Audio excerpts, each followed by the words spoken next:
pertanyaannya yang kedua, apakah di situ ada permintaan maaf? Bang Egy Sujana mengatakan ke saya tidak ada permintaan maaf. Bahkan Bang Egy Sujana memberi nasihat kepada Joko Widodo untuk bagaimana caranya supaya perkara ini tidak membuat gaduh. Nah, apa yang dia katakan dalam nasihatnya itu juga bukan saya yang harus mengatakan, tetapi Bang Egy janji akan menyampaikan itu di hari Jumat. Menurut saya, kalau seandainya ada nasihat-nasihat seperti itu, ya Pak Joko Widodo seharusnya mendengar sajalah. Kira-kira kan ini sudah ada komunikasi dari Bang Egy, mungkin ada solusi yang bisa ditawarkan. Tetapi kalau soal pidana, itu kan Pak Jokowi yang bisa mencabut laporan tersebut, yang tersangkanya diantaranya ada di samping saya.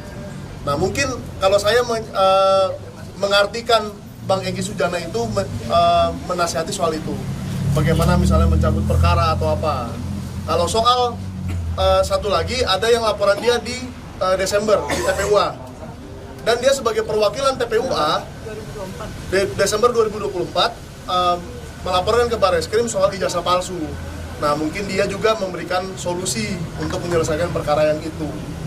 Jadi kalau soal permintaan maaf itu tidak ada. Kalau memang ada perkataan dari Yakub Hasibuan atau orang lain yang mengatakan bahwa ada permintaan maaf, yo silakan. Ini Bang Egy sendiri yang ngomong ke saya, ya kan? Apakah kita mau mempercayai orang kedua, orang ketiga, atau orangnya langsung?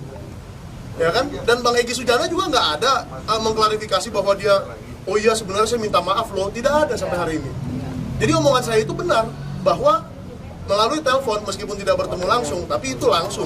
Itu pernyataan beliau langsung bahwa tidak ada permintaan maaf sama sekali. Dari Bang Egy ada penjelasan nggak mengenai dua penyidik itu yang mengantarkan, tujuannya apa sih gitu? Oh jelas dia katakan bahwa ada dua orang, bukan dua penyidik ya, dua orang personel polisi aktif, perwira polisi aktif. Nah, tujuannya supaya menengahi lah mungkin, maksud saya ya, menengahi, tetapi apakah itu etis dalam hal kepolisian gitu loh, yang kita permasalahkan di situ. Soal menengahi, bisa aja Yakub yang menengahi, kenapa nggak Yakub yang menengahi? Ya kan, apakah Yakub kurang dipercaya oleh Egy atau gimana, saya nggak tahu ya. Dan yang saya sayangkan juga, Kompol Syarif yang ajudannya Pak Jokowi mengatakan bahwa di situ hanya ada dua orang yang mengantar, Rejo, Darmizal, dan Rahmat. Padahal tidak begitu kejadiannya.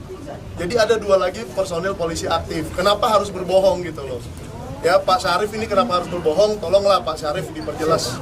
Karena kami tidak ada di situ. Pak Syarif mungkin ada di situ sehingga bisa menjelaskan. Download Tribun X sekarang. Menghadirkan lokal menjadi Indonesia.